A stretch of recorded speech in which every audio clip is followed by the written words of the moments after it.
नमस्कार यूट्यूब फॅमिलीला. मी तुम्हाला उडदाचं पिठलं बनवून दाखवते. मी घरीच बनवते. उडीद बाजारातून विकत आणते, निवडते आणि भाजते. मिक्सरवरती डाळ बनवते. कोंडा काढून पाखडून कोंडा काढून टाकते.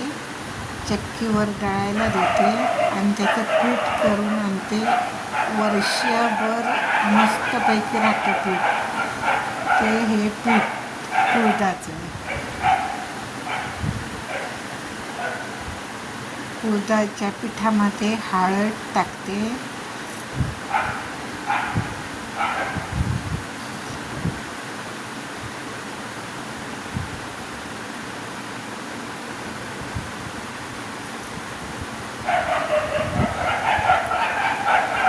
चटणी टाकते,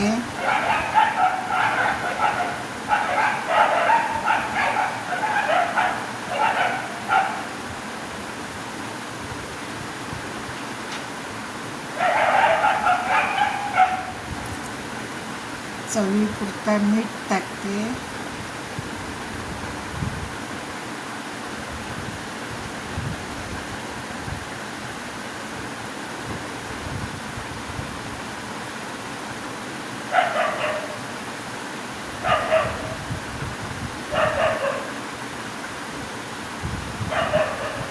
आम्हाला ना पिठलं गरम गरम खायला खूप आवडतं. कारण आमचा जन्म गावी झाला, तर गावचं जेवढं जेवण असतं ना ते आम्हाला आवडतं. माझ्या मुलांचा जन्म मुंबईचा, म्हणून माझ्या मुलांना एवढं काय पिठलं आवडत नाही. त्यांना मुंबईच्या पद्धतीची जेवण आवडतं. माझ्या सुना आणि मी आणि माझे मिस्टर मस्त आणि माझ्या मुली मस्तपैकी आवडीने गरमागरम पिठलं उडदाचं खातो भाकरीबरोबर आणि भाताबरोबर पण खातो.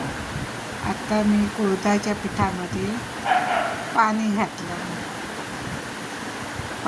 जास्त पातळ करून घ्यावं लागतं, कारण ते शिजलं जसं जसं शिजत जातं तसं ते घट्ट होत जातं. म्हणून मी किती पातळ केलं आणि मग त्याचं किती घट्ट बनलं पिठलं ते पण दाखवणार आहे. आता मी कांदा बारीक करते. फोडणीला कांदा द्यायचा असतो, तो मी आता बारीक करून घेते.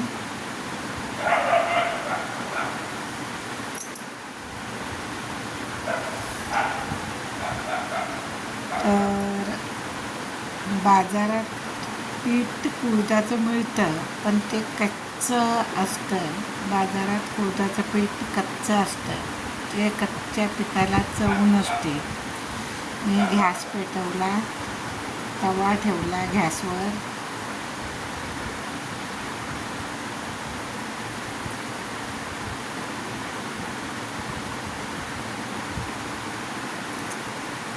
तवा तापला की मग त्या तव्यामध्ये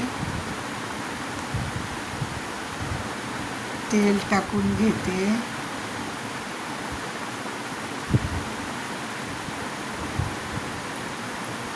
तवा मात्र चांगला तापू द्यायचा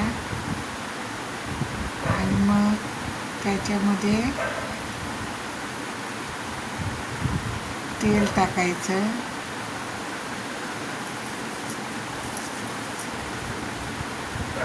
तेल पण चांगलं तापून घ्यावं लागतं. आता मी तेल टाकते बघा. ते चांगलं तापलं कीच कांदा टाकायचा.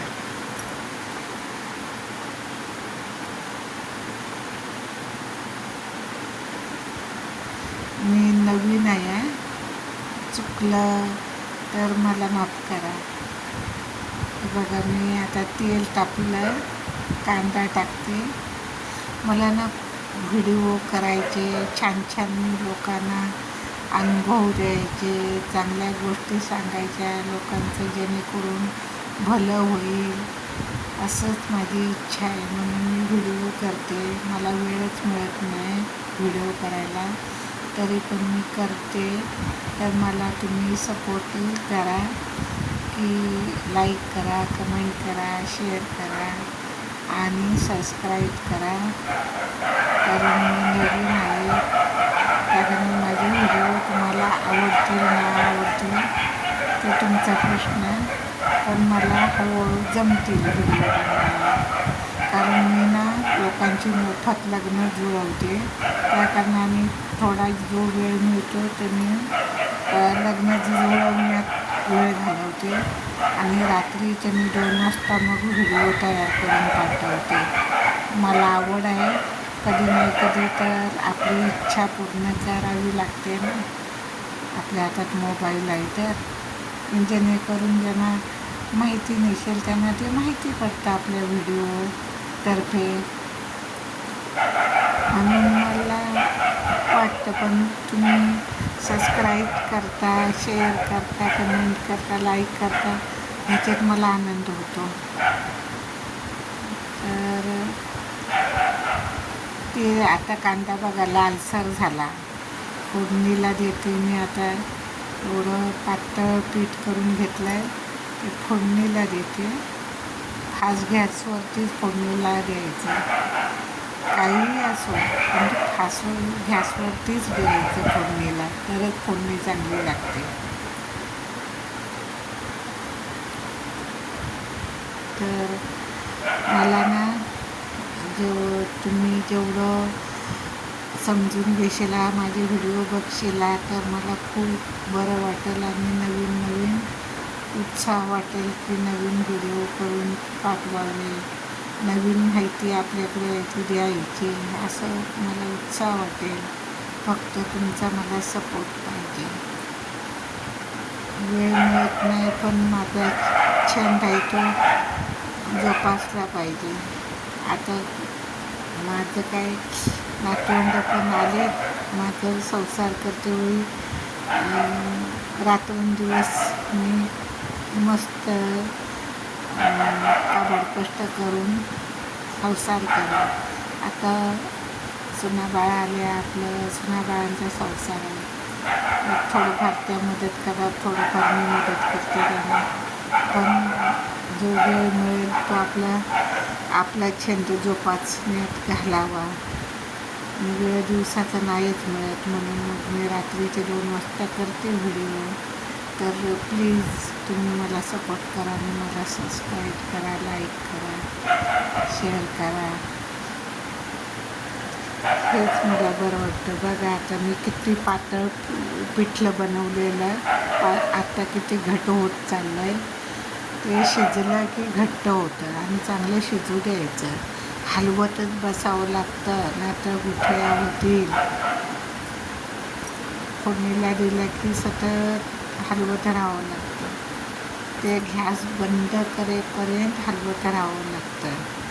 आता हे गरमागरम पिठलं भाकरीबरोबर, चपातीबरोबर खूप छान लागतं. तर आता मी गॅस बंद करते आणि भातावर पिठलं करायचं म्हटलं तर ह्याच्यापेक्षा पातळ लागतं पिठलं भातावर खाण्यासाठी.